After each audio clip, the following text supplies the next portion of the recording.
अजून एक महत्त्वाची बातमी बघूया। 28 नोव्हेंबरला मनोज जरांगे पुन्हा मुंबईत येत आहेत। मुंबईत होणाऱ्या मराठा बिझनेस कॉन्क्लेव्ह 2025 साठी ते सहभागी करता येणार आहेत। 28 आणि 29 नोव्हेंबरला ते मुंबईत असतील। मराठा बिझनेस कॉन्क्लेव्ह 2025 चं आयोजन करण्यात आलेलं आहे।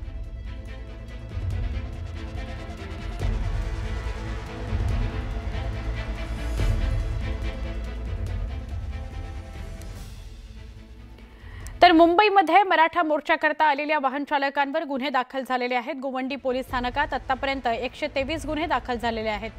ज्या वाहन चालकांनी मुंबईमध्ये कुठेही गाडी पार्क केली आणि ती गाडी तिथून हलवली सुद्धा नाही, अशा वेगवेगळ्या चालकांवर वाहन चालकांवर गुन्हे दाखल झालेले आहेत। गोवंडी पोलीस ठाण्यामध्ये 123 जणांवर गुन्हे दाखल झालेले आहेत। मराठा आंदोलनावेळी या गाड्या सगळ्या वेगवेगळ्या महाराष्ट्रातल्या भागामधून मुंबईमध्ये आलेल्या होत्या। वाशीमध्ये खरं तर त्यांना वाहनतळ दिला गेला होता, पण तिथे गाड्या न थांबवता वेगवेगळ्या ठिकाणी मुंबईमध्ये गाड्या थांबवल्या गेल्या आणि त्यामुळे वाहतूक कोंडीला सामोरं जावं लागलं। अनेकांना याचा त्रास झाला।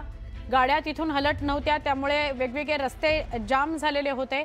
अशा 123 जणांवर गुन्हे दाखल करण्यात आलेले आहेत गोवंडी पोलीस स्थानकामध्ये।